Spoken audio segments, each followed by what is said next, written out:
सबसे पहले हम बात करेंगे पाकिस्तान की जीत के हवाले से। पाकिस्तान ने दूसरे टी20 मैच में शानदार कारकर्दगी का मुजाहरा करते हुए जिम्बाब्वे को 10 विकेटों से शिकस्त देकर 3 मैचेस की सीरीज में 2-0 की फैसलाकुन बरतरी हासिल कर ली है। बुलावायो में खेले गए इस मैच में पाकिस्तानी बॉलर्स की जबरदस्त कारकर्दगी और हमारे ओपनर्स की शानदार बल्लेबाजी ने मैच को एकतरफा बना दिया। जिम्बाब्वे के कप्तान सिकंदर रजा ने टॉस जीतकर पहले बैटिंग का फैसला किया, जो कि गलत साबित हुआ। जिम्बाब्वे की टीम पाकिस्तानी बॉलर्स के सामने बिल्कुल बेबस नजर आई और सिर्फ 57 रन पर ही ढेर हो गई।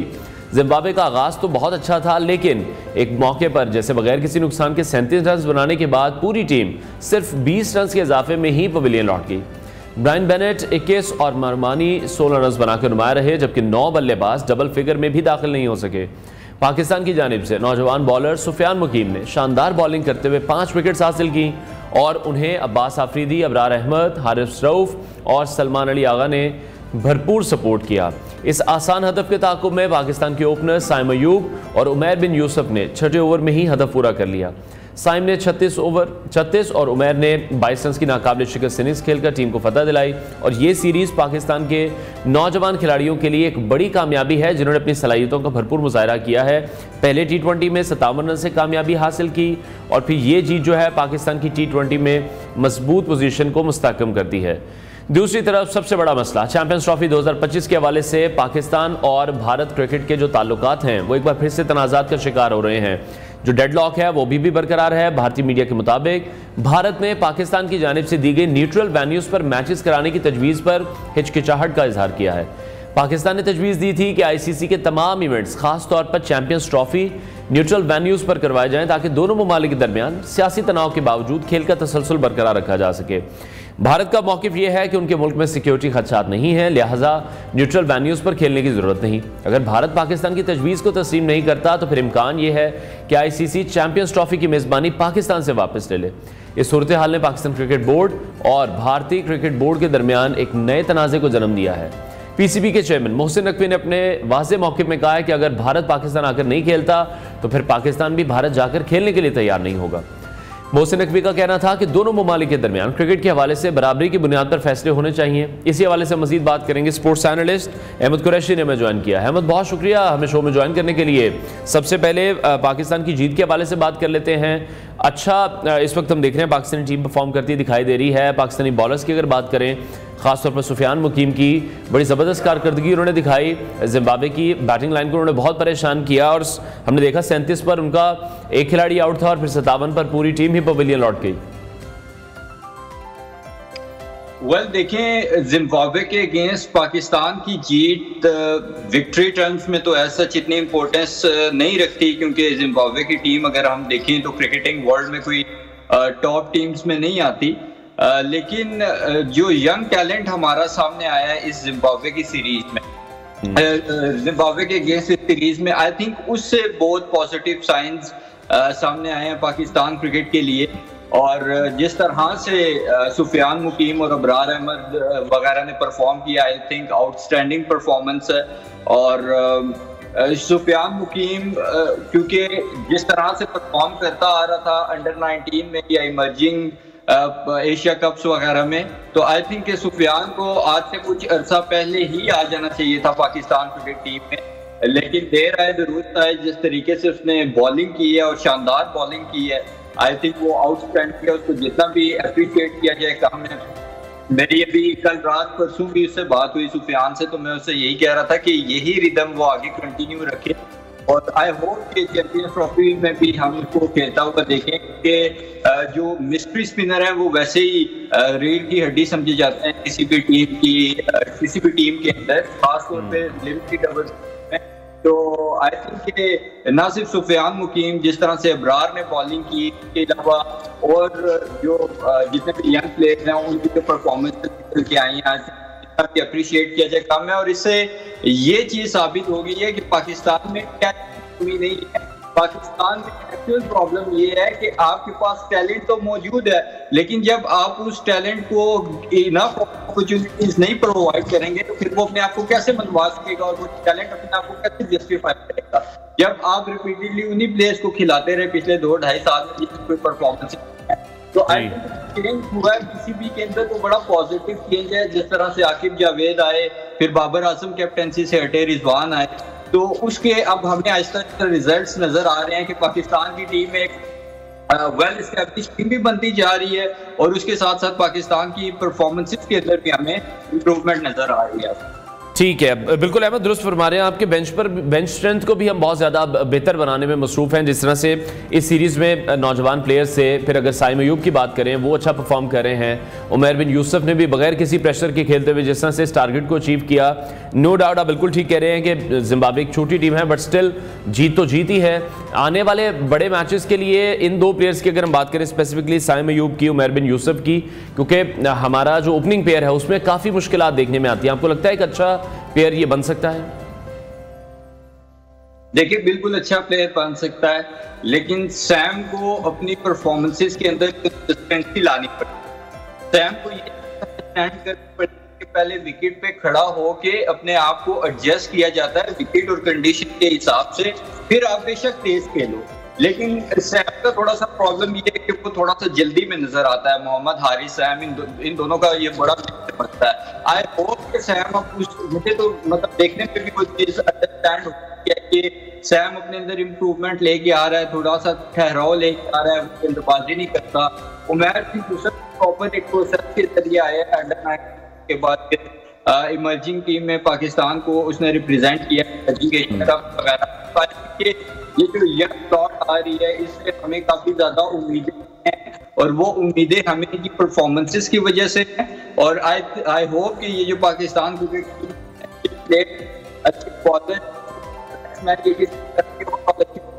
जी तो आगे जाके ये प्लेयर्स पूरा कर सकेंगे इंशाल्लाह।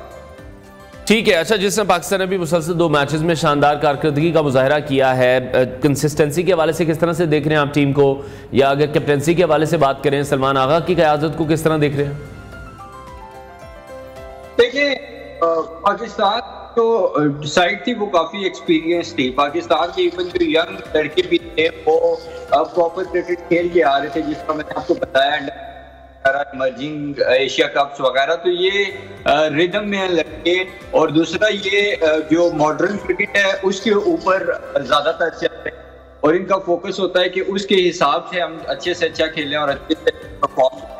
तो आई थिंक जो परफॉर्मेंस है ऑब्वियसली पाकिस्तान की अच्छी है, तगड़ी परफॉर्मेंस है, और ये जो कंसिस्टेंसी है इसको आई थिंक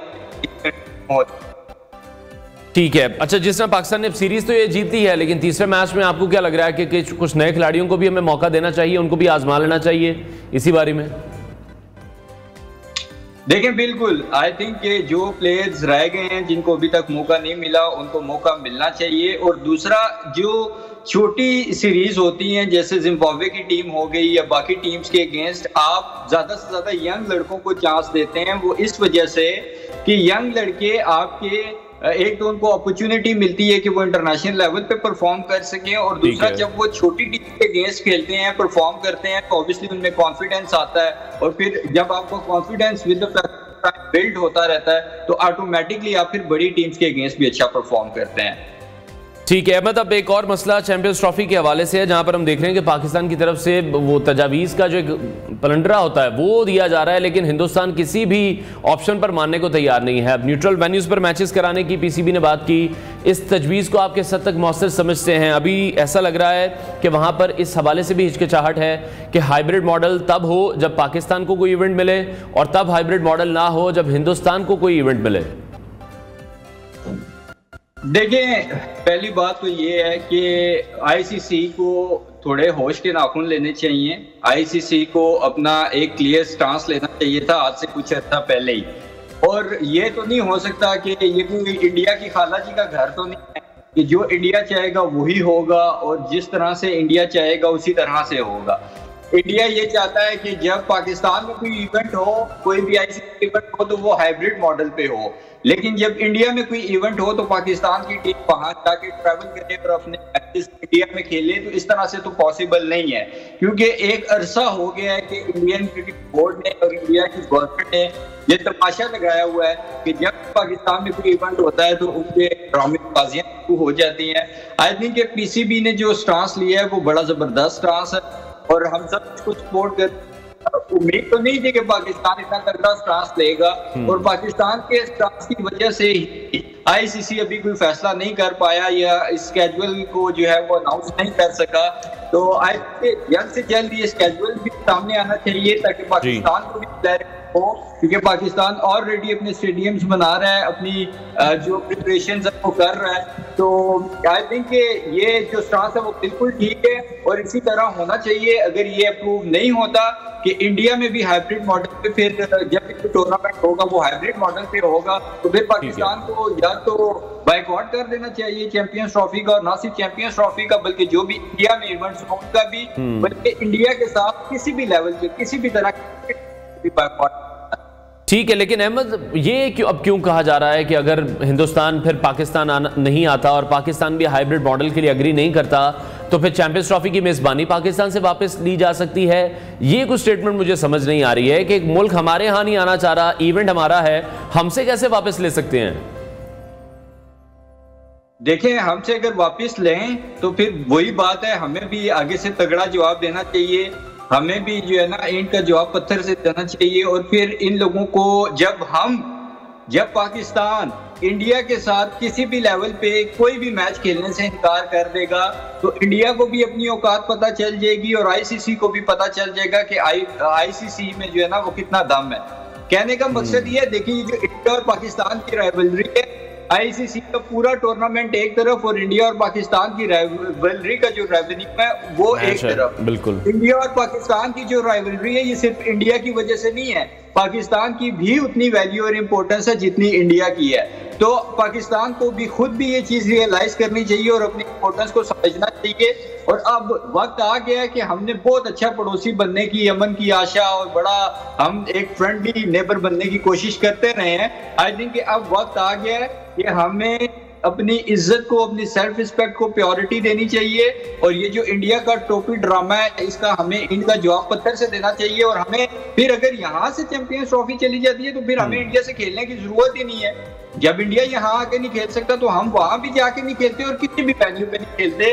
तो आई थिंक इंडिया को भी लग जाएगी और उसके साथ साथ आईसीसी को भी अपनी वैल्यू का पता चल जाएगा कि आईसीसी में कितना था। ठीक है, तो हमें इसका मतलब this is the right time कि अब हमें डिसीजन लेना है, क्योंकि पहले भी हम एशिया कप में हाइब्रिड मॉडल अपना चुके हैं, हम वनडे वर्ल्ड कप खेलने के लिए हिंदुस्तान जा चुके हैं, लेकिन हिंदुस्तान की तसल्ली पता नहीं किस तरह से होगी। वो क्या चाहते हैं कि पाकिस्तान में क्रिकेट बिल्कुल भी ना हो, पाकिस्तान को किसी किस्म का कोई भी फायदा ना हो। कल पीजे मीर साहब भी हमारे शो में मौजूद थे, वो भी यही कह रहे थे कि पैसों पर अब फोकियत दें, अपने मुल्क के वकार को, अपने मुल्क की इज्जत को, पाकिस्तान क्रिकेट बोर्ड को, पाकिस्तानी हुकूमत को इस स्टांस पर बिल्कुल कायम रहना चाहिए कि हम किसी भी सूरत हाइब्रिड मॉडल पर नहीं जाएंगे। इवेंट वापस लेना ले लें, किसी भी फाइनेंसिस के बदले भी अब पाकिस्तान को हाइब्रिड मॉडल पर नहीं मानना चाहिए।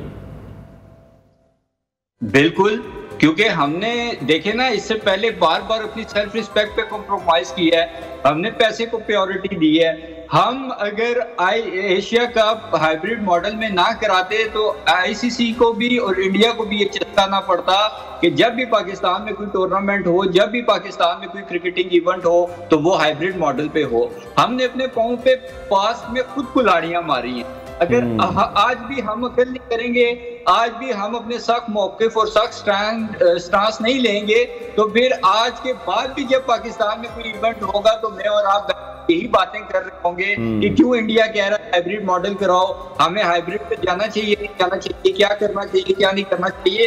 ये डिबेट अब खत्म हो जानी चाहिए। अगर पाकिस्तान में कोई इवेंट है वो हाइब्रिड पे होता है तो फिर इंडिया में भी जो इवेंट होगा वो हाइब्रिड पे होगा, क्योंकि जो इंडिया कह रहा है ना कि सिक्योरिटी का मसला है पाकिस्तान में। पहली बात तो ये है कि पाकिस्तान में अगर सिक्योरिटी का मसला होता ना तो ऑस्ट्रेलिया की टीम आती, ना इंग्लैंड की, ना बाकी बड़ी टीम्स आती। हर टीम पाकिस्तान में टूर कर चुकी है और अब भी चैंपियंस ट्रॉफी के लिए भी सारी टीम पाकिस्तान आने के लिए तैयार हैं। तो इट मीन्स कि पाकिस्तान सेफ है। रही बात अगर पाकिस्तान और इंडिया दुश्मन है और इंडिया को खतरा है अपने प्लेयर्स के लिए पाकिस्तान में, तो फिर पाकिस्तान को भी उतना ही खतरा है अपने प्लेयर्स के लिए इंडिया में, क्योंकि दोनों मुल्कों में दोनों के टीम के प्लेयर्स के लिए सिमिलर सिचुएशन है कि अगर इन्होंने जाके खेलने आईसीसी तो दुश्मन। ठीक है, तो आई थिंक कि अब जो इंडिया आईसीसी का भी जो दाखला बना हुआ है और हमने भी बहुत सर पे चढ़ाया हुआ था अच्छा पड़ोसी बनने के चक्कर में, हमें भी अकल कर लेनी चाहिए और अब अपनी सेल्फ रिस्पेक्ट को किसी भी चीज पे, चाहे वो मॉनेटरी टर्म्स है, चाहे वो कोई भी है, उस पर हमें टॉप प्रायोरिटी देनी चाहिए। ठीक है। और मोहसिन नकवी की क़यादत के हवाले से आप क्या समझते हैं? पीसीबी का जो मौजूदा मौक़िफ़ है, मोहसिन नकवी का जो मौक़िफ़ है, उसको आप किस तरह से देख रहे हैं? ये मौक़िफ़ पाकिस्तान क्रिकेट के तवील मुद्दती मफादात के लिए तो हमें दुरुस्त ही दिखाई दे रहा है, क्योंकि माजी में जो पीसीबी चेयरमैन थे उन्होंने फिर कहीं ना कहीं हाइब्रिड मॉडल के लिए वो अग्री हो गए। अभी तक तो मोहसिन नकवी साहब कायम है अपने इसी स्टांस पर। देखिए, मोहसिन नकवी साहब जब आए थे, I was one of those जिन्होंने बहुत ज्यादा क्रिटिसाइज किया था कि ये किस बंदे को आप ले हैं और इसको क्रिकेट का क्या लेना देना है। एक बंदा केयर टेकर चीफ मिनिस्टर था, उसको उठा के सीधा बोर्ड में ले आए। लेकिन मोहसिन नकवी ने साबित किया है कि वो एक अच्छे एडमिनिस्ट्रेटर हैं। नो डाउट कि हम सब लोग, बहुत सारे और लोग भी मेरे साथ के थे जो इस फैसले के अगेंस्ट थे, लेकिन उनको उन्होंने गलत साबित किया है। हमें खुशी है, साथी तो खुशी है गलत साबित हो। अगर पाकिस्तान की क्रिकेट का या पाकिस्तान का भला होता है तो मैं अगर गलत साबित हो जाता हूं तो it's not a big deal. बहुत अच्छी, ठीक है। बहुत शुक्रिया स्पोर्ट्स एनालिस्ट अहमद कुरैशी हमारे साथ इन कॉन्वर्सेशन थे।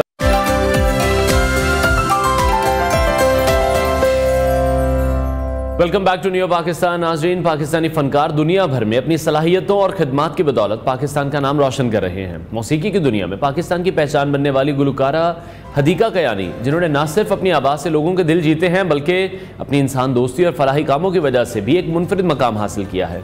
हालिया दिनों में ब्रिटिश ब्रॉडकास्टिंग कॉरपोरेशन BBC ने अपनी सालाना 100 खवातीन 2024 की फहरिस्त जारी की, जिसमें हदीका कयानी को भी शामिल किया गया है। यह न सिर्फ उनकी खिदमत का एतराफ़ है बल्कि पूरी कौम के लिए फ़ख्र का लम्हा भी है। हदीका कयानी का सफ़र सिर्फ मौसीकी तक महदूद नहीं रहा, बल्कि वो हमेशा से एक मजबूत और खिदमत गुजार शख्सियत के तौर पर भी जानी जाती हैं। 2022 के तबाहकुन सैलाब के दौरान जब हज़ारों ख़ानदान बेघर हो गए थे, हदीका ने अपनी मदद आपके तहत एक फलाही मनसूबा वसीला राह का आगाज़ किया, जिसके तहत बलूचिस्तान और जनूबी पंजाब में 370 से ज़ायद मकानात तामीर किए गए। उनका ये इक़दाम इंसानियत से मोहब्बत और खुलूस का बेमिसाल मज़हर है। BBC ने हदीका कयानी को जनूबी एशियाई पॉप मौसीकी में ख़वातीन की अज़्म और ताकत की अलामत करार दिया है। उनकी खिदमत का दायरा सिर्फ पाकिस्तान तक महदूद नहीं है, बल्कि उन्होंने अक़वाम मुत्तहिदा के तरक्याती प्रोग्राम की खैरसगाली सफ़ीर के तौर पर भी आलमी सतह पर अपने मुल्क का नाम रोशन किया है। हम अक्सर ये सोचते हैं कि एक इंसान किस तरह से अपनी ज़िंदगी में मुख्तलिफ किरदारों को बैक वक्त निभा सकता है। हदीका कयानी इस सवाल का जवाब है। एक गुलकारा हैं, एक माँ हैं, एक इंसान दोस्त और एक रहनुमा भी। 1990 की दहाई से हदीका कयानी ने मौसीकी के मैदान में ऐसा मकाम हासिल किया जो बहुत कम लोगों को नसीब होता है। उनकी आवाज़ वो पुल है जो लोगों के दिलों को जोड़ती है, मगर उनकी कहानी यहीं ख़त्म नहीं होती। जब पाकिस्तान में 2022 का तबाहकुन सैलाब आया, पाकिस्तान उससे मुतासिर हुआ, तो हदीका ने सिर्फ देखने वालों की सफ़ में खड़े रहने के बजाय अमली इक़दाम किए। वसीला राह उनका वो ख्वाब था जिसने सैकड़ों ख़ानदानों को ना सिर्फ छत दी बल्कि उन्हें जीने की एक नई उम्मीद भी दी। आज जब BBC उन्हें दुनिया की 100 मुतासिरकुन ख़वातीन की फहरिस्त में शामिल करता है तो यह ना सिर्फ उनकी सलाहियतों बल्कि उनकी इंसानियत से मोहब्बत का भी एतराफ़ है। हदीका कयानी एक ऐसी मिसाल है जो हमें सिखाती हैं कि मशहूर होना एक चीज़ है, लेकिन बाअसर होना एक बिल्कुल मुख्तलिफ और ज़्यादा मायने खेज़ सफ़र है। हदीका, हम आप पर फ़ख्र करते हैं। आपने हमें सिखाया कि मौसीकी के अल्फाज सिर्फ गाने में नहीं बल्कि इंसानियत की खिदमत में भी झलकते हैं। आप वाकई में हमारे दिलों की धड़कन और कौम की बेटी हैं, कौम की आवाज़ भी हैं, और पाकिस्तानी कौम के लिए भी ये बड़ा फ़ख्र का लम्हा है जिस तरह से आपको इस लिस्ट में शामिल किया गया है। पाकिस्तान का नाम आप रोशन कर रही हैं, उन तमाम लोगों के लिए काम कर रही हैं। पाकिस्तानी ख़वातीन के लिए एजाज़ की बात है। वुमेन एम्पावरमेंट की जब हम बात करते हैं तो इस तरह की मिसालें हमें बहुत कम दिखाई देती हैं। आगे बढ़ते हैं और सोशल मीडिया की दुनिया में हम देखते हैं कि अक्सर ऐसी वीडियोस और कहानियां वायरल हो जाती हैं जो देखने वालों को हैरत में डाल देती हैं। खास तौर पर जब बात मशहूर शख्सियात की हो तो फिर हर छोटा वाकया भी एक बड़ा मौजू बन जाता है। ऐसा ही कुछ पाकिस्तान क्रिकेट टीम के साबिक कप्तान बाबर आजम के साथ हुआ, जिनकी एक वीडियो इन दिनों सोशल मीडिया पर मौजू बहस बनी हुई है। वीडियो में हम देख रहे हैं कि एक बच्चा बाबर आजम के करीब आता है लेकिन उनसे हाथ मिलाए बगैर बाकी अफराद से हाथ मिला लेता है। इस वीडियो को ज़्यादातर भारतीय सोशल मीडिया सार्फिन ने बाबर आजम का मजाक उड़ाने और उनकी तज़हीक के लिए इस्तेमाल किया, जो कि बहुत गलत है, बहुत अनफॉर्चुनेट है। ताहम हमेशा की तरह हम ये देख रहे हैं कि यहाँ भी हकीकत वो नहीं थी जो दिखाई जा रही थी। असल हक़ाइक़ सामने लाने के लिए आयान आफरीदी नामी बच्चे के टिकटॉक अकाउंट पर मुकम्मल वीडियो देखने के बाद मालूम हुआ कि ये वायरल वीडियो आधी हकीकत पर मबनी थी। बच्चे ने सबसे पहले बाबर आजम से ही मुसाफा किया था, लेकिन वीडियो का इब्तदाई हिस्सा काट कर भारतीय सार्फिन ने प्रोपेगेंडा फैलाने की कोशिश की है। वीडियो में आप ये मनाजिर भी देख रहे हैं। बाबर आजम ने बच्चे से हाथ मिलाने के लिए अपना हाथ आगे भी बढ़ाया। सोशल मीडिया की दुनिया में कभी कभार वो नज़र आता है जो हकीकत नहीं होता। पाकिस्तान क्रिकेट टीम के साबिक कप्तान बाबर आजम के साथ भी कुछ ऐसा ही हुआ है। एक वीडियो जिसमें एक बच्चा बाबर के करीब आया, उनसे हाथ मिलाने के बजाय बाकी अफराद से मुसाफा किया। इन दिनों भारतीय सोशल मीडिया पर हम देख रहे हैं कि जोरों शोर से ये वीडियो वायरल हो रही है। भारतीय सार्फिन ने साथ ही वीडियो को बुनियाद बनाकर बाबर आजम का मजाक उड़ाया और ये जाहिर करने की कोशिश की कि बच्चे ने बाबर को नजरअंदाज कर दिया, लेकिन हकीकत हमेशा सामने आ ही जाती है। आयान आफरीदी नामी बच्चे के टिकटॉक अकाउंट पर मौजूद मुकम्मल वीडियो देखकर मालूम हुआ कि बच्चा सबसे पहले बाबर से ही हाथ मिलाता है और फिर दीगर अफराद से। यह वाकया एक बार फिर से हमें यह सबक देता है कि सोशल मीडिया पर वायरल होने वाले हर कंटेंट पर हमें फौरन यकीन नहीं करना चाहिए। यह एक याद दहानी है कि सच्चाई को जांचने की जरूरत हमेशा होती है, खासतौर पर जब कोई बात या वाकया प्रोपेगेंडा का रंग ले ले। बाबर आजम ना सिर्फ पाकिस्तान के क्रिकेट हीरो हैं, बल्कि उनका वकार और इज्जत ऐसी छोटी चालाकियों से मुतासर नहीं हो सकता। और सच तो यह है कि सच्चाई हमेशा रोशनी की तरह सामने आ ही जाती है। जिस तरह से वीडियो के थ्रू भी ये देखा कि ये मनाजिर सामने आ गए थे, किस तरह से बच्चे की वीडियो वायरल हुई, लेकिन फिर उस बच्चे की तरफ से ये जो ओरिजिनल वीडियो थी वो भी मंजर आम पर आ गई, जिससे दूध का दूध और पानी का पानी हो गया और तमाम असलियत सामने आ गई कि जो लोग भी प्रोपेगेंडा कर रहे हैं, बाबर की इज्जत को ठेस पहुंचाने की कोशिश कर रहे हैं, वो उसमें हमेशा ही नाकाम होते आए हैं और आइंदा भी नाकाम होंगे। ब्रेक लेते हैं नाज़रीन, ब्रेक के बाद आपको दोबारा ज्वाइन करें।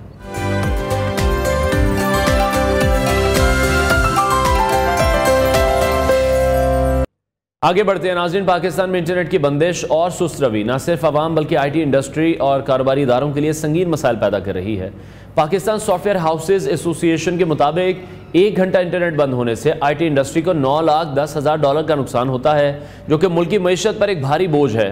पाशा के चेयरमैन सज्जाद मुस्तफ़ा ने इस हवाले से कहा है कि इंटरनेट की मअतली या सुस्त रवि या IT इंडस्ट्री के लिए एक बहुत बड़ा नुकसान है। उन्होंने VPNs को ब्लॉक करने के हुकूमती फैसले की मुखालफत करते हुए हुकूमत को ये तजवीज़ दी है कि VPNs को मकामी सतह पर रजिस्टर्ड किया जाए ताकि सिक्योरिटी खदशात को कम किया जा सके और जो कारोबारी तसलसल है वो भी फिर बरकरार रहे।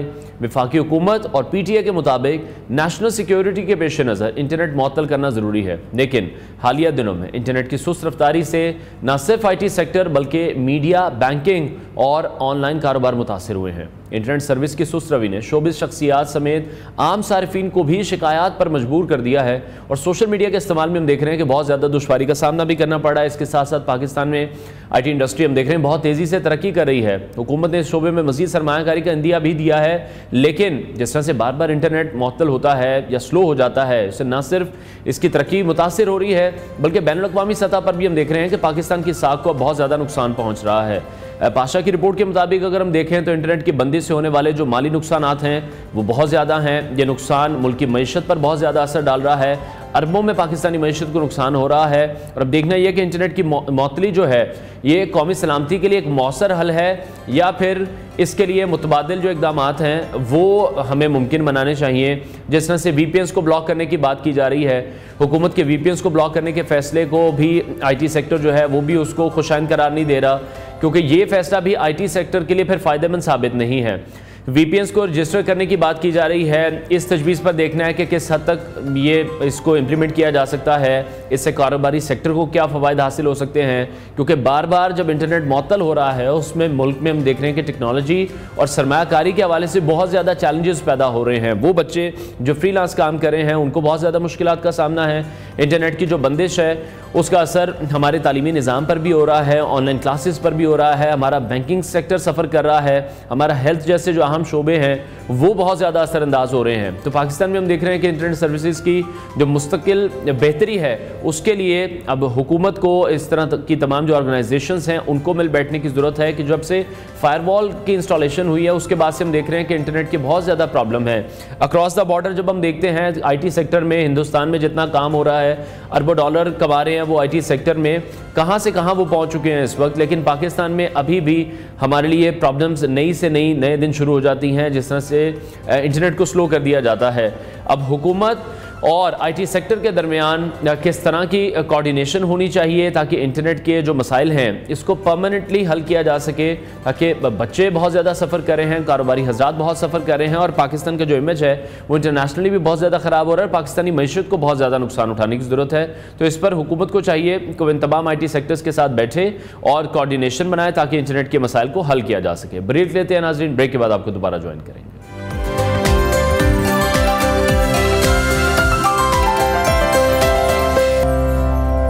Welcome back to New Pakistan. Programme के इस हिस्से में हम बात करने जा रहे हैं आपकी स्किन के हेल्थ के हवाले से। सर्दियों का मौसम अपनी ठंडी हवाओं और खुश्क माहौल के साथ हमारी स्किन के लिए कई चैलेंजेस लेकर आता है।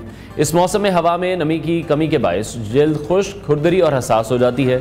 जल्द की हिफाजत न करने से न सिर्फ खुश्की और खारिश जैसे मसाइल पैदा होते हैं, बल्कि स्किन की उम्र बढ़ने के अमल में भी तेज़ी आ सकती है। सर्दियों में जल्द की मुनासिब देखभाल ज़रूरी है ताकि इसे नरम, मुलायम और सेहतमंद रखा जा सके। और जल्द की देखभाल के लिए मॉइस्चराइज़र का जो इस्तेमाल है, मुनासिब खुराक, पानी का ज़्यादा इस्तेमाल और धूप से तहफ़्फ़ुज़ फराहम करना भी बहुत ज़्यादा ज़रूरी है। लेकिन हम देखते हैं कि अक्सर लोग ये नहीं जानते हैं कि कौन से प्रोडक्ट्स और रूटीन उनके लिए मुनासिब हैं। माहिरीन ये कहते हैं कि सर्दियों में जल्द की हिफाजत के लिए न सिर्फ बैरूनी देखभाल बल्कि जिस्म के अंदर से भी ग़िज़ाइयत को बेहतर बनाना ज़रूरी है। इस मौसम में जल्द के मसाइल जैसे कि एक्जिमा, जल्द फटना और होंठों की खुश्की ज़्यादातर आम हो जाते हैं, जिनका बरवक्त इलाज और देखभाल बहुत ज़्यादा इंपॉर्टेंट है।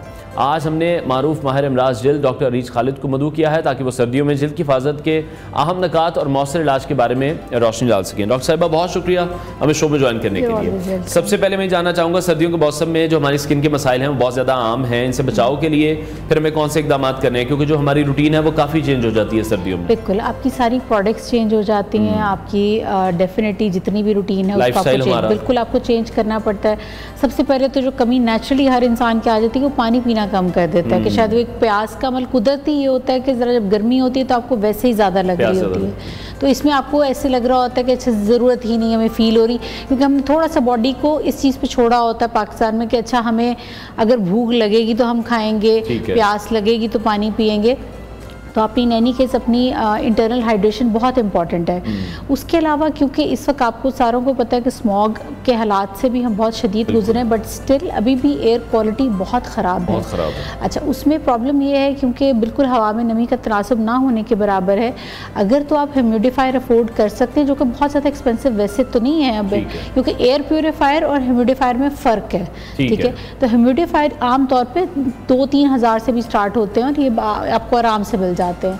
तो इसको अगर आप लगा सकते हैं अपने रूम्स में तो ये बहुत अच्छी ऑप्शन। नहीं भी आप लगा सकते तो अपने कमरों के अंदर खुले प्याले के अंदर या किसी खुले बर्तन के अंदर आप पानी ज़रूर रखें। और अब आगे जितना भी आपका टाइम होगा उसमें अगर आप कोशिश कर सकें कि हीटर्स, एक तो वैसे ही आप कह लें कि बिजली का भी वो ज़्या है, अगर आप उस पर चला रहे हैं गैस ना होने के बराबर है, कर सके तो बहुत अच्छी बात है, क्योंकि आप वैसे उसके ब्लैंकेट्स या आप अपने गर्म कपड़े या आप थर्मल्स यूज़ करके वो एक ज़्यादा बेहतर ऑप्शन है।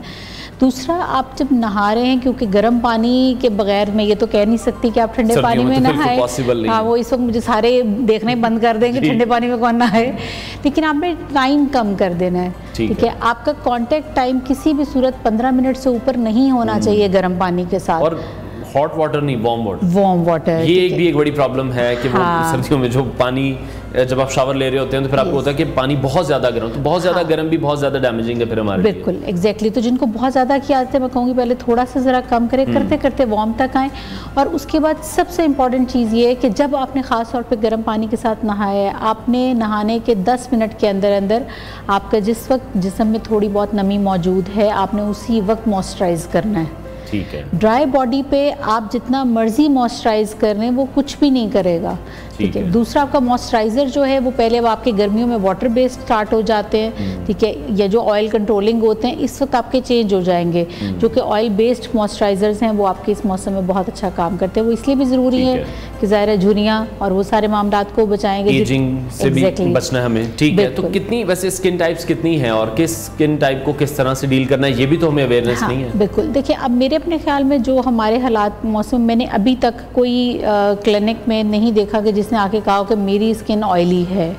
आमतौर पे 3 तरह की होती है जिनको जनरलाइज हम करते हैं कि जिनमें आपकी ड्राई स्किन आ जाती है, ऑयली स्किन आ जाती है, कॉम्बिनेशन स्किन आ जाती है, यानी कि जिसमें कुछ आपके चेहरे के जो पार्ट्स हैं वहाँ पे ड्राइनेस है और कुछ के ऊपर ऑयल। मैंने नहीं, लेकिन अभी तक आप कह लें कि अब तो खैर बहुत छोटे बच्चों के अंदर हम देख रहे हैं, जब से ये स्मॉग खास तौर पे स्टार्ट हुई है तब से मैंने नहीं कोई देखा कि कोई आके कह रहा हो कि जी जो कुछ जिनकी ऑयली भी थी कि वो ये कह रहा हो कि स्किन नहीं उनकी, बिल्कुल नहीं है, सबकी ड्राई हो रही है और ये बहुत कॉमनली हम इस वक्त देख रहे हैं। फिर ब्रेकआउट्स बहुत ज़्यादा हो रहे हैं, ओपन पोर्स बहुत ज़्यादा हो रहे हैं, ये सारी चीज़ें। फिर डेंड्रफ वाले मामलात बहुत ज़्यादा इस वक्त ख़राब हो जाते हैं। जिन लोगों को यूजुअली नहीं भी डेंड्रफ रहती है उनको भी डेंड्रफ के मामला। डेंड्रफ क्यों स्टार्ट होते हैं? गर्म पानी की वजह, ये एक बुनियादी वजह है, बुनियादी वजह हमारे सर से ही स्टार्ट होती है। बेसिकली आपकी बॉडी से भी हो रही होती है। जिन लोगों में अगर आप देखें कि डैंड्रफ जेनेटिक्स आपकी इसमें बहुत ज़्यादा इन्वॉल्व होती है, जिन लोगों का आपकी देखिए फैमिली में रन कर रहा हो, उनमें तो लाजमी ये चीज़ है, उनको ऑन एंड ऑफ ट्रीटमेंट की ज़रूरत होती है, ना कि आपको काउंटर बेस्ड जो भी आप शैम्पूज़ या प्रोडक्ट्स ले रहे होते हैं, तो उनको तो on end of proper treatment, जिसमें आपके शैम्पूज़ आ जाते हैं, कुछ सीरम्स आ जाते हैं और ओरल मेडिसिन भी होती हैं उसमें। तो आपका खाली गुजारा ये नहीं है कि आपने ये शैम्पू या तेल लगा लिया। ऑयल डैंड्रफ का हल नहीं है, वो उसको सिर्फ सप्रेस कर देता है, ठीक है, उसको दबा देगा। आप जैसे ही वॉश करेंगे आप कहेंगे जी फिर आ जाती है डैंड्रफ, तो वो आपकी गई नहीं होती है, वो सिर्फ उसने बैठा दी होती है। ठीक है, तो वो ऑयलिंग ज़्यादा काम बाज़ ख़राब कर देती है कि आपने लंबे अरसे के लिए ऑयल छोड़ दिया, तो अब जो बाकी डर्ट थी, हर चीज़ थी, वो भी क्लॉग हो गई। ठीक है। और डॉक्टर साहब सबसे ज़्यादा फोकस जो है वो हमारा फेस पर ही रहता है कि फेस को बस मेंटेन रखे, बाकी बॉडी की खैर है, जिस तरह आपने कहा कि पूरी बॉडी को ही मॉइस्चराइज़र लगाना चाहिए, लेकिन स्पेसिफिकली फेस को अगर हम चाहते हैं कि ग्लो भी रहे, स्किन भी ड्राई ना हो, उसके लिए क्या रूटीन जो है वो सर्दियों में फॉलो करें? इसमें आप क्लेंजिंग जो है वो आपके बहुत माइल्ड क्लेंजर्स होंगे, आपने स्क्रबिंग बंद कर देनी है, एक्सफोलिएटर्स जो हैं वो आपके बंद हो जाएंगे। बहुत माइल्ड एक्सफोलिएशन वो भी आप हफ्ते 2 हफ्ते के बाद, आइडियली 2 हफ्ते के बाद, उससे पहले आप एक्सफोलिएशन नहीं करेंगे। क्लेंजिंग आपकी होगी जो कि मस्ट है, ठीक है, जिसमें आपका अच्छे से साफ़ करना ज़ाहिर है बहुत ज़रूरी है। सोप्स का इस्तेमाल ना करें, माइल्ड क्लेंजर्स आते हैं, वो सबसे बेहतर ऑप्शन होती है। इसके अलावा आपने बाद में उसको मॉइस्चराइज, जिस तरह मैंने बॉडी का कहा इसी तरह फेस का, कि जैसे ही आपने मुंह धोया है उसमें आपने जब चेहरे पे नमी है बहुत लाइट सा आपने उसका जो है आप कह लें टॉवल से या आप टिश्यू के साथ टैप करेंगे, बाकी उसके बाद आप फ़ौरन मॉइस्चराइज़र लगाएंगे। अच्छा, इसमें सर्दियों के मौसम में विटामिन सी बहुत अच्छा काम करती है, तो अगर आप विटामिन सी पहले लगाना चाहते हैं और उसके बाद, लेकिन मॉइस्चराइज़र बहुत ज़रूरी है, और विटामिन सी के बाद आपका सन ब्लॉक हद से ज़्यादा ज़रूरी है। अच्छा, सर्दियों में सन ब्लॉक, ये भी एक बड़ी कन्फ्यूजन है कि शायद सर्दियों में हमें सन ब्लॉक की ज़रूरत नहीं है, गर्मियों में ही सूरज की वो जो तपिश है या सूरज की जो किरणें हैं वो हमें मतलब कोई साइड इफेक्ट उसका आ रहा है, सर्दियों में ये कॉन्सेप्ट है कि नहीं ऐसा? बड़ी नखरे वाली कौम है हम, गर्मियों में हमारे पास वजह होती है स्किन ऑयली हो जाती है जी, नहीं लगाया जाता, ऑयल आ जाता है, ये हो जाता है, लगा कोई गर्मियों में भी नहीं रहा होता लेकिन सर्दियों में डेफिनेटली आपको लग रहा होता है कि अच्छा शायद सूरज आपको नज़र नहीं आ रहा तो शायद उसकी रेज भी नहीं है, ऐसा नहीं है। अब रिसर्च तो ये भी कहती है कि ये सारी जितनी आपकी इंटरनल इंडोर लाइट्स हैं ये भी उतनी ही डेंजरस है जितनी आपकी एक्सटर्नल रेज डेंजरस है, तो उसमें आपका सन ब्लॉक तो 100% मस्ट है, इसमें तो आपकी कोई दूसरी राय है ही नहीं। ठीक है। दूसरा, क्योंकि बहुत सारे लोग ऐसे जो इंडोर रह रहे होते हैं तो आपके कुछ मल्टीविटामिन्स इस मौसम के अंदर लेना बहुत ज़रूरी है। बैलेंस डाइट दुनिया का कोई इंसान नहीं ले सकता, ना कोई न्यूट्रिशनिस्ट तो चाहे वो डॉक्टर हो कोई भी हो वो नहीं ले सकता, मुश्किल काम, नामुमकिन है, मुश्किल नहीं नामुमकिन है, दुनिया का कोई इंसान नहीं ले सकता। तो कुछ चीज़ों को आपकी रूटीन के अंदर शामिल होना चाहिए। अब ओमेगा 3 या जो लोग फ़िश खाते हैं वो तो बहुत अच्छी बात है, वो नेचुरल सोर्स है, लेकिन जो लोग फ़िश नहीं लेते हैं या फ़िश की तबाही उतार के खाते हैं, ठीक है, हम छोड़ते कहें खुराक में, मॉडरेशन में तो हम कुछ भी नहीं करते, हम जितना भून के जो उसका हलवा खुराक में से तो हम सिर्फ टेस्ट रहने देते हैं, बाकी उसके हम न्यूट्रिएंट्स तो तबाह बर्बाद करते हैं। तो वो आपने ओमेगा 3 बहुत अच्छा है और वो आपने कभी भी रात के वक्त नहीं लेना, आपने सुबह नाश्ते के बाद लेना है। इसी तरह विटामिन डी, अच्छा बहुत ज़्यादा एशियंस में जो एक चीज़ आपको नज़र आएगी, आप किसी भी एशियंस को उठा के टेस्ट कर लें, तकरीबन 93% लोग ऐसे होंगे जिनका vitamin D, even male even female, vitamin D3 के आपको लेवल्स बहुत कम मिलेंगे। ठीक है। तो विटामिन डी बहुत ज़रूरी है, क्योंकि हम अब तो खुद, मेरा नहीं ख्याल है धूप कोई निकलने वाला हिसाब भी होते हैं, कोई बाहर निकल के वैसे भी बैठ रहा हो, हाँ बैठ रहा हो, तो इसलिए हमें फिर वो अपने कलर के टैन होने की भी प्रॉब्लम है कि कलर मजीद टैन हो जाएगा। और दूसरा ये कि अब जो हालात हुए में आपके ओवरऑल एयर क्वालिटी के, तो धूप आप तक पहुंचनी किस तरह की और किस किस्म की, तो आप और डैमेजेस ले लेंगे। ठीक है। तो विटामिन डी इज़ मस्ट, उसमें ये आपका ज़रूरी है कि आप टेस्ट करवा के लें, उसको वैसे ना शुरू कर दें, क्योंकि जो डेली बेसिस पे विटामिन D3 आती है दैट इज़ फाइन, लेकिन अगर आपके ज़्यादा लेवल्स लो हैं तो फिर आपको D2 की फॉर्म में लेनी होती है, जो कि आप वीकली लेते हैं या 15 डेज़ पे लेते हैं, वो आपका डॉक्टर आपको बताएगा। ठीक है। कैल्शियम्स बहुत इंपॉर्टेंट है, विटामिन सी आप ओरल भी ले सकते हैं, लेकिन जो वो विटामिन सी जिसको अक्सर लोग समझते हैं कि हम पानी में डालते हैं और वो that is calcium, that is not vitamin C, ठीक है। तो वो आपने थोड़ी सी चीज़ों को जब आप लें, नहीं आपको समझ आ रही है, थोड़ा सा आप किसी डॉक्टर से आप पूछ लें। फ्रूट्स हैं इतने हमारे पास, और सर्दियों में तो लाइन लगी पड़ी है। अनार भी है, कीवी भी है, माल्टा, बीटरूट है, मैं कहती हूँ आपके पास इस वक्त हर चीज़ है, सेब है, ठीक है। आप सुबह खाली पेट, खैर मैं तो खुद यही इस्तेमाल करती हूँ, मैं हमेशा मशवरा देती हूँ कि ABC is the best. Like आप एप्पल लें, आप उसमें बीटरूट डालें, उसमें कैरेट डालें, और मैं तो खैर अनार भी डालती हूँ, और बहुत थोड़ा सा जिंजर और कुछ ड्रॉप्स आपके लेमन के। कोई नमक नहीं डालें, कोई चीनी नहीं डालें, कोई आर्टिफिशियल चीज़ नहीं डालें, और उसको आप खाली पेट लें, ठीक है। आपकी बहुत सारी चीज़ें आप खुद देखेंगे कि स्किन की क्वालिटीज़, अच्छा ओमेगा-3 से भी आपकी स्किन की क्वालिटी मॉइस्चराइज बहुत अच्छी होती है, और विटामिन ई बहुत अच्छी है इस मौसम में, विटामिन ई आप ले सकते हैं। बाकी जो विटामिन बी जितनी भी हैं, B12 हो गई हैं, उसके विटामिन बी कॉम्प्लेक्सेस हो गए, वो भी विंटर के अंदर बहुत अच्छा काम करते हैं। डॉक्टर साहब, अगर ये तमाम चीज़ें जो आप बता रही हैं, जैसे सन ब्लॉक की अगर मैं बात करूं, या अगर मैं बात करूं कि अगर सर्दियों में जो हमारी स्किन ड्राई हो रही है, हम उसका ख्याल नहीं रख रहे हैं, और इसी तरह से लाइफ गुजरती जा रही है, तो कितनी जल्दी जो एजिंग का प्रोसेस है वो शुरू हो जाता है? क्योंकि लोगों को उससे बहुत ज़्यादा एक डर लगता है, तो शायद ये सुनकर फिर वो ख्याल रखना शुरू कर दें। जिनकी स्किन ड्राई होती है, देखिए, और आजकल अनफॉर्चुनेटली जो आजकल के बच्चे हैं वो इस मामले में अनलकी हैं कि उनको नहीं अच्छी एयर मिल रही, तो उनमें अभी से ड्राइनेस, हालांकि हम बच्चों में नहीं पहले इतना सुना, बहुत कम बच्चों में होता था कि अच्छा ड्राइनेस हो रही है या इस तरह के मामलात हो रहे हैं, लेकिन अब हर बच्चा, हमारे पास माएँ यही कह के लेकर आ रही होती है।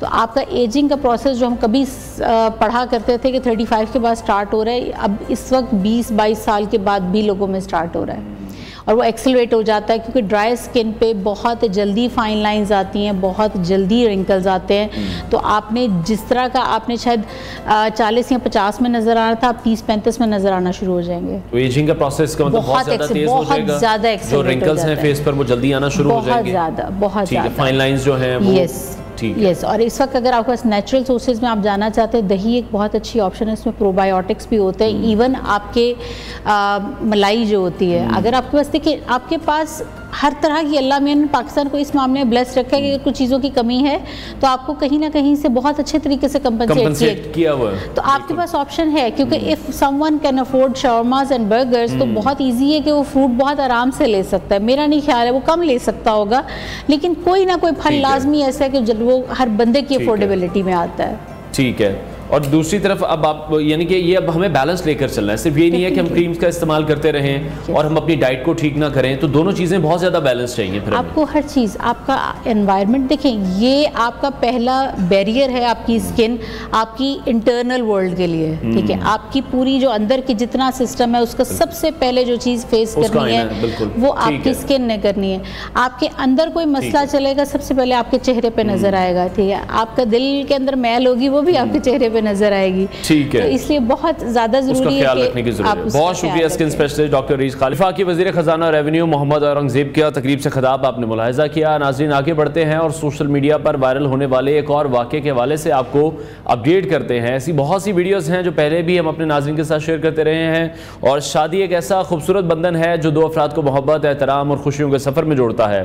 दुनिया भर में शादी की तकरीबात मुख्तलिफ सकाफ़तों और रिवायात का मज़हर होती हैं, और इन मौक़े पर ख़ास रस्म रिवाज तकरीब को मज़ीद यादगार बनाते हैं। भारत में शादियों का जिक्र हो और जूता छुपाई की रिवायत का जिक्र ना हो, ये मुमकिन नहीं है।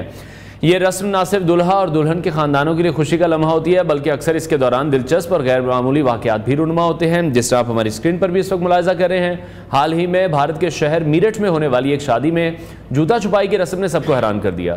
दूल्हे ने दुल्हन की बहनों और कजन्स को जूता छुपाई के बदले 11 लाख रुपए दे दिए, और ये रकम अदा करते हुए ये हमने देखा कि वीडियो सोशल मीडिया पर तेज़ी से वायरल हो गई। इस शादी की खास बात ये थी कि ये न सिर्फ जूता छुपाई के लिए बड़ी रकम दी गई, बल्कि दुल्हा और दुल्हन के ख़ानदान ने दीगर फलाही कामों के लिए भी बड़ी रकम मुख्तस की। जैसे मौलाना साहब को उन्होंने 11 लाख रुपए दिए, मकामी मस्जिद को 8 लाख रुपये अतिया किया गया। ये वीडियो देखने वालों के लिए हैरत और दिलचस्पी का बाइस बनी, और लोगों ने इस पर मुख्तलिफ तबसरे भी किए। कुछ ने इसे शादी की खुशी का मजहर करार दिया, तो कुछ ने सवाल उठाया कि क्या इस तरह की रवायात में माली मामलात को इस हद तक ले जाना दुरुस्त है। शादी का दिन हर दुल्हा दुल्हन के लिए यादगार होता है, लेकिन कुछ तकरीबात ऐसी भी होती हैं जो सारी दुनिया की तवज्जो हासिल कर लेती हैं। भारत के शहर मीरठ में होने वाली इस शादी में जूता छुपाई की रस्म ने सभी को हैरान कर दिया। दुल्हन की बहनों और कजन्स ने दूल्हे का जूता छुपाया और बदले में उन्हें 11 लाख रुपए मिले। कोई भी ऐसा काम दुनिया में आज नहीं है कि किसी के जूते छुपाकर आपको 11 लाख रुपए मिल जाएं, लेकिन ये सब यहीं खत्म नहीं हुआ। इस वीडियो में देखा गया कि दुल्हन के खानदान ने तकरीबन 2.5 करोड़ रुपए नकद दूल्हे के हवाले किए। इसके साथ साथ शादी के मौलाना को 11 लाख रुपए दिए गए। मकामी मस्जिद को 8 लाख रुपए अतिया किया गया। सोशल मीडिया पर यह वीडियो जंगल में आग की तरह फैल रही है। कुछ लोग इसे शादी की खुशी का इजहार करार दे रहे हैं तो कुछ सवाल उठा रहे हैं कि क्या ये सब कुछ ज़रूरी है, क्या रस्म व रिवाज को इस हद तक ले जाना मुनासिब है जहां ये दिखावे का बायस बन जाए। तो ये शादी ना सिर्फ एक रिवायात की झलक है बल्कि ये भी याद दिलाती है कि खुशियों का इजहार हर एक के लिए मुख्तलिफ हो सकता है और शायद यही बात शादियों को ख़ास भी बनाती है। मोहब्बत, खुशी और कभी कभी हैरत अंगेज़ लम्हों में भी तब्दील हो जाती है।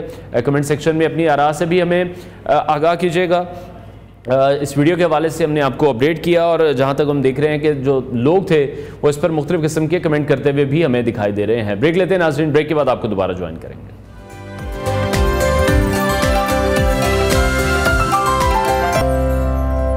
Welcome back to New Pakistan. नाज़रीन, दुनिया बदल रही है और हम देख रहे हैं कि किस तरह से इंसानों की जगह इस वक्त रोबोट भी हमें लेते हुए दिखाई दे रहे हैं। एक ऐसी एक वीडियो है जो कि सोशल मीडिया पर काफ़ी वायरल हो रही है, जिसके मनाज़िर हम आपको न्यू की स्क्रीन पर भी दिखाते हैं कि किस तरह से रोबोट इस वक्त डिलीवरी बॉयज़ का काम करते हुए भी हमें दिखाई दे रहे हैं।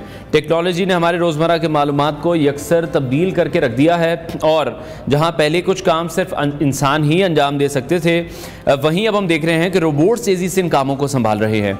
हालिया दिनों में जापान के एक रेस्टोरेंट ने इस तब्दीली की एक दिलचस्प झलक पेश की है, जहां सेल्फ ड्राइविंग डिलीवरी रोबोट्स को खाना पहुंचाने के लिए आजमाइश में शामिल किया गया है। बड़ी खूबसूरत ये रोबोट्स हैं जिसको इस वक्त आप न्यू की स्क्रीन पर भी मुलाहिजा करे हैं। टोक्यो के करीब वाक़ई रेस्टोरेंट है जो बीफ बाउल के लिए मशहूर है।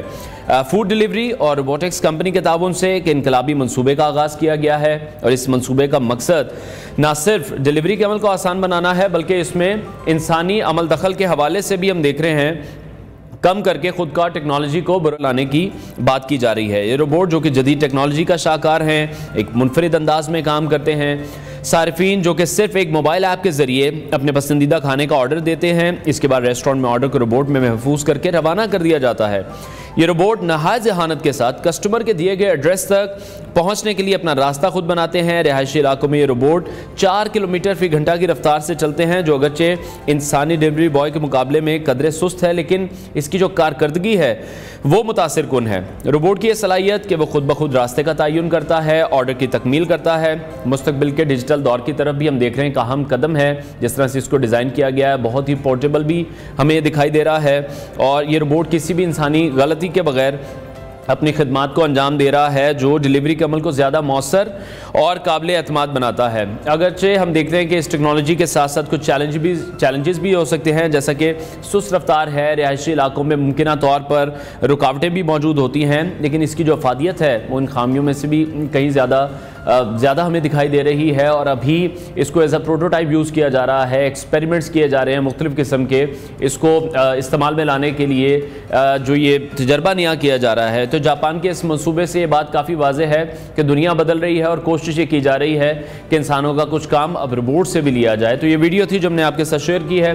कमेंट सेक्शन में अपनी आरा से हमें आगाह कीजिएगा। प्रोग्राम का वक्त नाज़रीन ख़त्म हुआ है, इंशाल्लाह कल फिर आपसे मुलाकात करेंगे। अपना बहुत सारा ख्याल रखिए, इजाज़त दीजिए, अल्लाह हाफ़िज़।